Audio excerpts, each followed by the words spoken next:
Hello, my name is Andrew Potts, and believe it or not, today is my birthday. Unless you are watching this on June 5th, in which case it was yesterday. Today I'm going to take you through a presentation on television. I will begin by providing a brief history of the television, explain about how it changed over the years, and provide some speculation as to the future of televisions. Following that, I will switch over to discussing the received views of technology. I will finish out the presentation by discussing most everything else that was asked of us to provide. In this section, I will discuss some of the objections to television, as well as some of the selling points. I will also provide examples of people who benefited from and those who were left behind due to changes in television technology. Don't turn those dials. We'll be right back.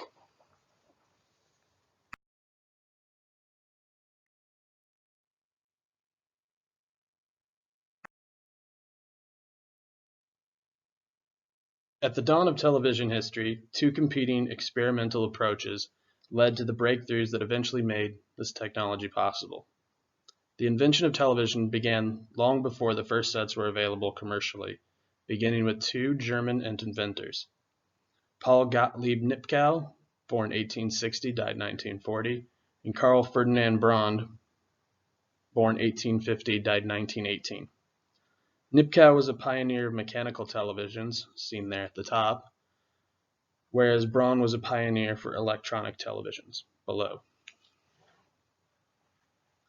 Mechanical televisions.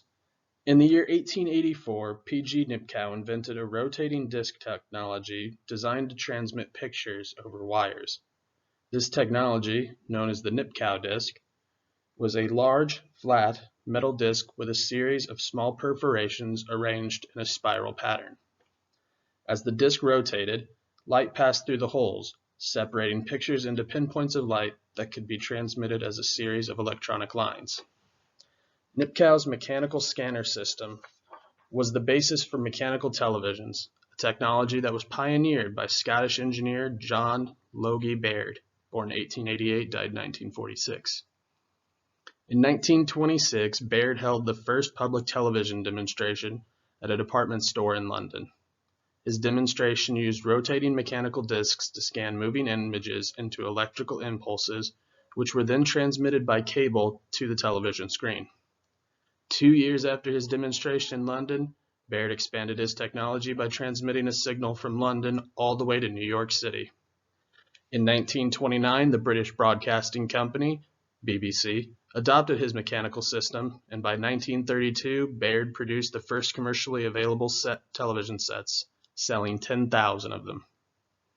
Despite the success of the mechanical television sets, they had multiple technical limitations. These limitations included excessive flickering caused by the use of spinning discs, as well as having a limited number of lines of resolution, about 240. Electronic televisions. The other technology being developed at the time that would lead to the televisions we know today were electronic television systems. In 1897, K.F. Braun developed a technology that was the basis for electronic televisions in a way similar to that of Nipkow's creation. Braun's invention, the cathode ray tube, or CRT, combined the principles of cameras and electricity. In 1927, American inventor Philo Farnsworth, born 1906, died 1971, transmitted the first all-electronic television picture by rotating a single straight line scratched onto a piece of painted glass by 90 degrees. After World War II, RCA modified some of the patents filed by Farnsworth and used these to improve the quality between then and now. Advances in television technology. 1925, Russian pioneer Vladimir K. Zworykin, born 1888, died in 1982, filed a patent disclosure for an all-electronic color television system.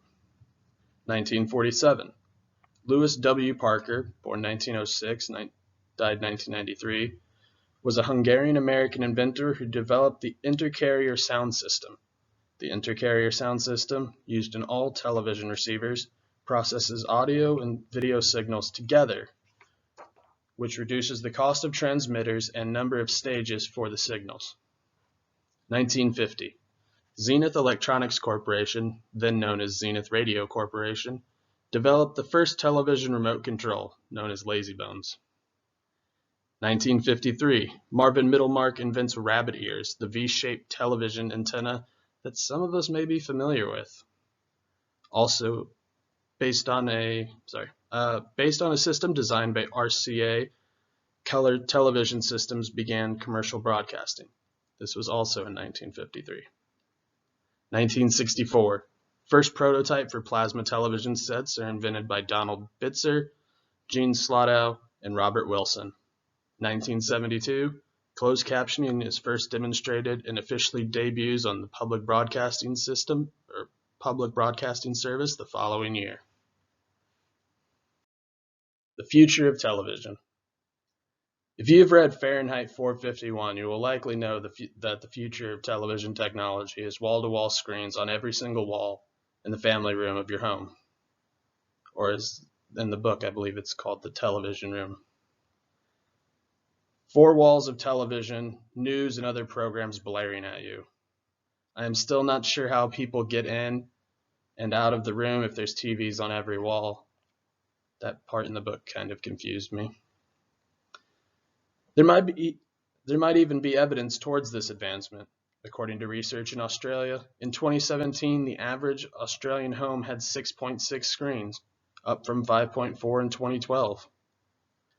Based on what companies are currently developing, it seems that the future of television technology lies in rollable screens, mixed reality glasses, 8K and 8K television displays. In 2019, LG debuted their rollable television screens at CES.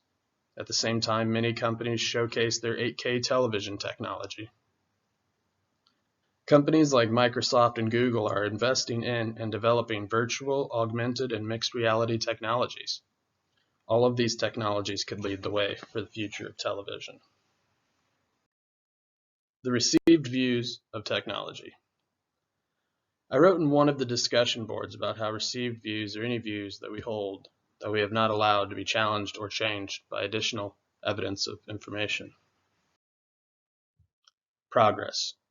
Is more technology always better? Throughout my research, I discovered that the technology that would eventually become the television was being developed way back into the 1800s. Television became commercially available at the end of the 1920s and early 1930s. Sales of television sets were put to a halt due to World War II. Companies began developing more and more technology to improve the quality and value of television sets, from remote controls to large high-definition screens. How much technology, though, is too much? It seems that we are on a path for better and better technology in regard to the imaging of television displays. A decade or so ago, 1080p was the must-have for televisions. Now it's 4K. Some companies are even developing 8K television displays. Logic would suggest that companies will continue to push the limits of the television display technology. Is there a point we might reach where it might not be worth it? My vision isn't great, a smidge off of 2020, but high television displays appear clearer and brighter than real life. Is the world a better place than it used to be? I would say that the right way to ask this would be, has television technology made the world a better place? I imagine some might say yes, some might say no. I think it's a subjective question, no right or wrong answers. Television and the radio gave us ways to relax and to escape from our lives. Unlike the radio, we do not need imagination to escape. The radio could never provide the visual images. We had to listen to the voices and imagine the scenarios for ourselves. Kind of like reading, but with less effort. Television provides the images for us. One could also argue that the television has made us less active and maybe even less intelligent. Many families might spend more time in front of the television than their families did in the past. I think this question is for the end. Determinism. Technological determinism. Culture and technology, a primer, tells us that technological change is the primary determinant of cultural change. This is known as technological determinism. Many people point to violent television as a cause of adolescent violence and incidents such as school shootings. The question is, does television actually incite violence in these youths? I stand on the side that believes it's cultural influences, not technological, that would incite violence in people. I think most television programming is meant to provide relaxation, entertainment, and escape. Maybe it's too much exposure to television, too much escape, that can have this negative effect. Then again, might too much exposure to television be a cultural factor? Cultural determinism. Once again, I open up Culture and Technology, a primer. This time it is to define cultural determinism. The book explains that cultural determinism is the reverse of technological determinism, that culture is the cause and technology is the effect. I think this is most prevalent in television programming and television display quality. Television programs live and die based on their ability to draw in viewers. Some shows may continue on for many years, and some cannot manage to make it even a single season. There are examples of shows gaining cult followings despite being canceled. Freaks and Geeks or Community. Community is actually a great example of cultural determinism. The show was on for 6 seasons, unfortunately no movie. But the show had been canceled after 5 seasons. Dan Harmon, the creator of Community, was fired after the 3rd season, and the show was probably almost canceled after the 4th, known as the gas leak year. However, there was demand for more, and Harmon was eventually rehired. The show, which was an NBC original alongside The Office, 30 Rock, and Parks and Rec, was canceled after its 5th season, which saw the departure of one of its biggest stars, Donald Glover. Once again, demand for 6 seasons and a movie caused Yahoo's now defunct streaming service, Yahoo Screen, to pick up Community. You can now watch all 6 seasons, sadly still no movie, on Netflix.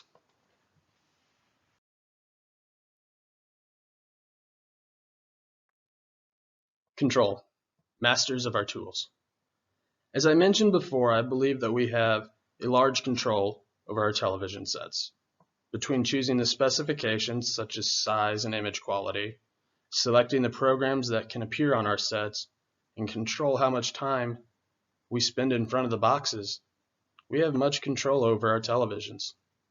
Televisions come in a range of sizes, image quality, and brand names. While we do not control the prices or the specifications, we do control which of these we purchase and place in our homes. If you have cable, you have a large amount of control over which programs broadcast through your television sets. If you have a streaming service, you have even more control. Ultimately, our control of televisions lies in our ability to determine how much or how little time we spend watching them. It would seem that we are in control of our televisions. Tools are out of our control. Things are not always as they seem. While we do have the control of the things I mentioned above, we are still not in control of everything. We do not control whether or not a show gets broadcast or canceled. I recognize that I said that we can culturally determine the lifespan of a show, but ultimately, we do not control that decision. We also do not control what the mainstream news outlets show us. We do not control the specifications of the television sets. We can pick and choose the sets that we put in our homes, but we have very little influence into the ways that companies design and produce our television sets. You can probably even make the argument that we do not really choose the television sets that we want. With advertising and whatnot, controlling that decision for us.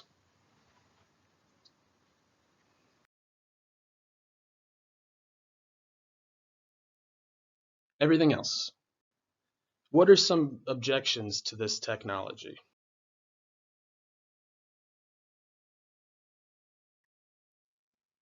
Then, back when the television first became available, there were a few objections that I could find.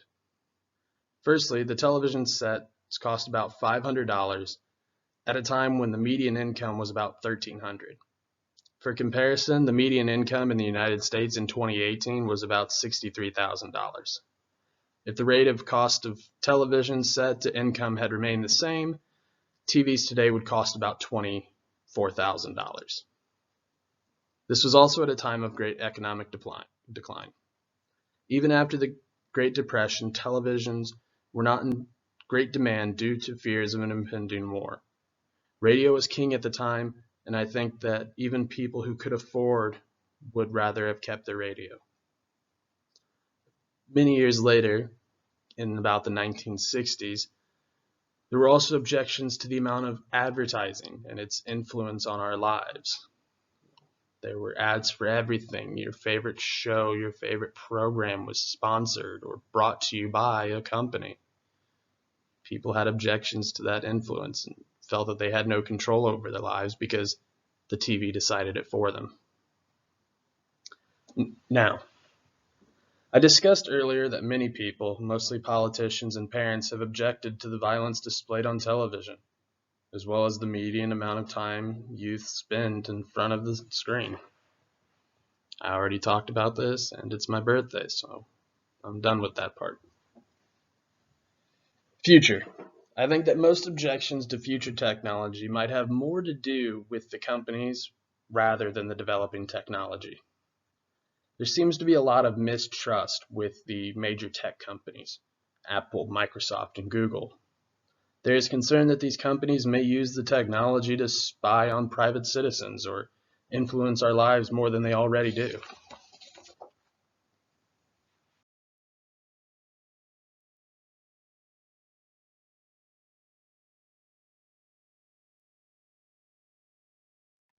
What are the selling points? Then, selling points of the original television sets were probably based on the technology itself. Camera, sound, and movie-like technology all in a box that can sit in your living room. It was like the radio, but with video aspects as well. Instead of listening to the ball game, you could now watch it from the comfort of your home. Now, selling points for modern televisions include higher quality screens and smarter technology. Long gone are the days of standard definition. Now it's all about high definition and ultra high definition. Nowadays, we have televisions that are able to connect to Wi-Fi as well as our cell phones and log into our favorite streaming services. Future. It seems that, at the moment, the future of television is about rollable screens and mixed reality. It might also include technology similar to the Google Glass, wearable television screens.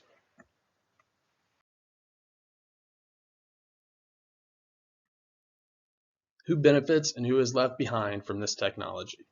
Then, like many new technologies, televisions were only for the privileged and wealthy elite. Sets in the 1930s ranged from $200 to $600 at a time where the median annual income was about $1,300. The ones who could not afford television sets were left behind, at least for a little while. Now, I don't know of anyone that doesn't own at least one TV. However, given the rise of streaming services, it may actually be the television manufacturers who are left behind. We can access our favorite shows on our preferred streaming services directly from our phones. We no longer need a television to watch television. Future. If the television manufacturers do not get out in front of this, they may be left behind in the future. Television sets have become reasonably priced over the years, no longer costing almost 40% of our annual income. I imagine televisions will continue to maintain their current costs, relatively at least, in the future. It may seem that anyone can benefit from this technology.